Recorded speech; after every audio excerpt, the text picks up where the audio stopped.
Hi there guys and girls, I'm here with Josh Tsui. Am I saying your name right? Tsui, sorry. Josh Tsui, who was the art director and designer on Mortal Kombat Mythologies Sub-Zero, one of my favourite side adventure games. And I wanted to ask him a few questions about the design process. So, if you don't mind, like, tell me a bit about it. Like, what was it like making Mortal Kombat Mythologies Sub-Zero? It was a ton of fun. So yeah, up until then, Midway Games in Chicago, I've been doing arcade games, and so when the PlayStation 1 came out, it was a perfect time for somebody in the Chicago office to make a home game. And John Tobias, he's a comic book artist, a storyteller. He created a whole lore of Mortal Kombat. He really wanted to make a game that kind of fleshes out a storyline and something a little bit larger than an arcade game. So he asked me to join his team, and it was probably the most fun project I've ever worked on. Oh, that's awesome, man. And you did a lot of the art and assets design, so... Yeah, almost all the art. I did a lot of the level design and the art for the levels themselves. We had some background artists helping out on things here and there. And John did the characters and did the general gameplay design and storyline. So it was me and Tobias, obviously engineers and other artists helping out here and there. Yeah, did a ton of artwork on it. Nice. Was there any like levels or characters or things in the game that weren't included that were designed and then scrapped later? There were probably a few things here and there that might have been at the conceptual stage, but probably didn't get very far. There was one circular level.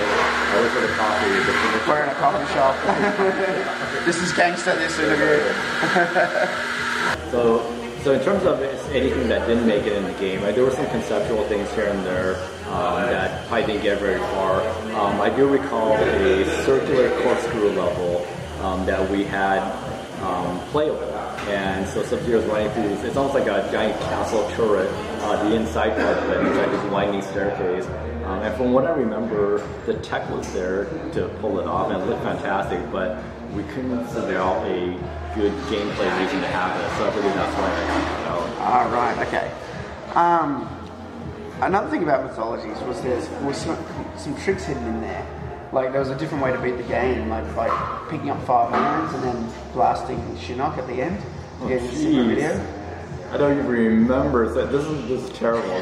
This is one of the secrets of game designer or game design in general is you make the game, you get it out there, and then you go on to the next game, so you forget like a ton of things. But yeah, there is. I believe there was.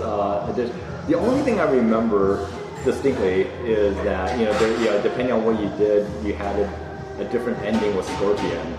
Oh, right. End. Yeah, that was the only thing I remember, but yeah, apologies. I'm going to have to Google this. Yeah, there was a secret in the Bridge of Immortality that gave you 3 urns. So, because you needed 5 or 6 urns to do it. Because you had to refill your freeze bar. I have to ask Tobias about that. I have to ask Tobias. One day. I'm hoping to meet him one day. Yeah. He keeps eluding me. Was there ever a plan to have like Mortal Kombat Mythologies come out on any other system? So it came out for N64 and PS1. Yeah, I think there were early talks about a PC version because there was really no reason why you shouldn't have had a PC version. Yeah, but exactly. I think you gotta remember this was the Chicago office's first original home game. Obviously our arcade games got ported to home system, but this is the first original one. I think we only had one company doing the N64 version while we were doing the PS1 version. So I think that ended up not happening because back then PC games weren't selling super greatly, and so I think they probably looked at it and said, you know what, we don't want to mess with it. We don't want to have to add resources to it. Right, fair enough. And did you know Mortal Kombat Mythologies Sub-Zero came out on a Tiger handheld, which is a little LCD game? Did it really? Yeah. I have to look that up.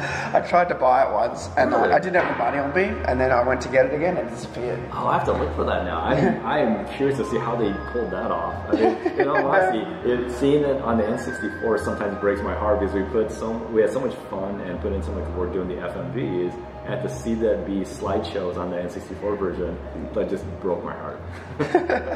That's awesome. Well, thanks very much, Josh Tsui, for the interview, and see you guys soon. Peace out.